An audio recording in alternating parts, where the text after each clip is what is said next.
La réunion est importante, capitale même. Ces militants peaufinent la fin de leur campagne contre les référendums anti-LGBT du gouvernement de Viktor Orban. Viktoria Radvani, la présidente du collectif, espère mobiliser les électeurs les plus jeunes pour contrer ce scrutin qu'elle juge peu clair.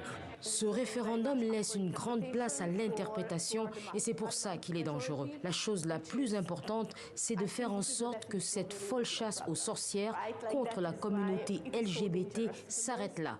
C'est vraiment dur d'être activiste LGBT dans ce pays. Malgré ces difficultés, rien n'altère la détermination de ces militants.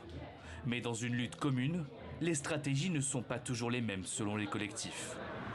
Ces 5 femmes ont attendu la tombée de la nuit pour commencer leur opération affichage. Comme Viktoria Radvani, elles sont contre le référendum. Mais plutôt que de voter contre, elles appellent à l'invalider.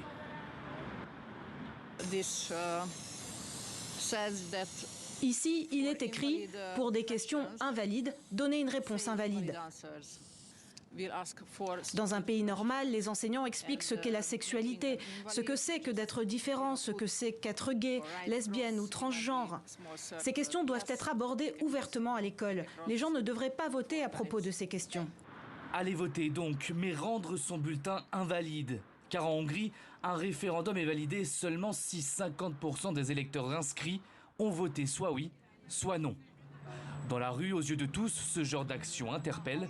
Devant notre caméra, un homme va accoster les militantes. J'en ai rien à foutre, pour être honnête. Ce genre d'attitude, Maria Takacs et ses amis en ont l'habitude. En Hongrie, le débat sur ces questions est explosif. Les réactions sont contrastées. En général, les gens ne disent rien, même s'ils sont d'accord avec nous. Parfois, ils sourient pour exprimer leur accord, mais ils ne réagissent pas beaucoup plus. Parfois, je fais ces actions seule pendant la journée. Et parce que je suis seule, certaines personnes viennent me dire des choses. Et en général, ce sont des mauvaises choses, comme « tu n'es qu'une gouine ».